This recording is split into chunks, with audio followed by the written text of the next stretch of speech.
সম্প্রতি সময়ে তামিম ইকবালের আচরণ নিয়ে ক্রিকেট পাড়ায় নানা সমালোচনা হচ্ছে। অনেক সমর্থক মনে করছেন তামিম স্বাভাবিক অবস্থার মধ্যে দিয়ে যাচ্ছেন না, ইদানিং তাকে বেশ উত্তেজিত মনে হচ্ছে, অল্পতেই রেগে যাচ্ছেন, যে কারো সঙ্গে তর্কে জড়িয়ে পড়ছেন। ইংল্যান্ডের অ্যালেক্স হেলস এবং ঢাকা ক্যাপিটালস ও জাতীয় দলের সাবেক সতীর্থ সাব্বির রহমানের সঙ্গেও অস্বাভাবিক আচরণ করে আলোচনায় এসেছিলেন তামিম। সবশেষ গতকাল চিটাগং কিংসের বিপক্ষে ফরচুন বরিশালের অধিনায়ক তামিমকে নিয়ে আবারও আলোচনা তুঙ্গে। এবার বরিশালে তার সতীর্থ আরেক ইংলিশ ক্রিকেটার ডেভিড মালানের সঙ্গে তামিম রেগে গেছেন বলে ধারণা করছেন ভক্তরা।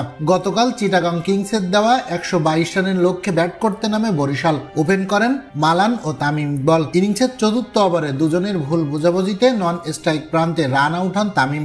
এরপর মালানের দিকে তাকিয়ে সামান্য প্রতিক্রিয়া দেখান বাহাতি এই ওপেনার। মালানকেও কিছু একটা বলতে দেখা যায়।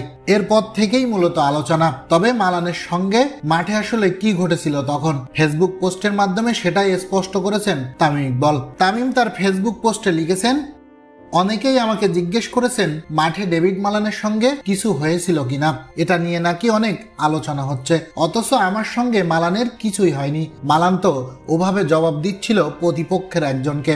মাঠে দুই ব্যাটসম্যানের ভুল বোঝাবুঝি হতেই পারে, তাৎক্ষণিকভাবে হতাশা প্রকাশ করাও স্বাভাবিক। আমি রান আউট হওয়ার পরই মালান হাতের ইশারায় সরি বলেছে।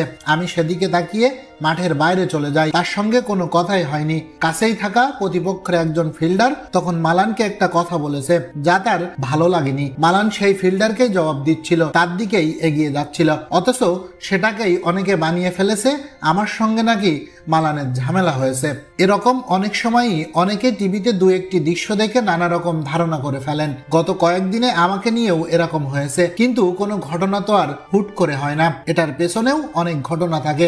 মাঠে এরকম অনেক কিছুই হয় যা টিভিতে পুরোপুরি ফুটে ওঠে না এবং সেটা উচিত নয়। কিন্তু টিভিতে দু একটি দৃশ্য দেখেই চূড়ান্ত ধারণা নেওয়া উচিত নয়। যাদের নিয়ে ঘটনা, যারা মাঠে থাকেন তারা সবকিছু জানেন। আজকের উদাহরণ দিয়েই আবার বলছি, টিভিতে দুই এক ঝলক দেখেই সিদ্ধান্তে পৌঁছে যাওয়া উচিত নয়। ধন্যবাদ সবাইকে।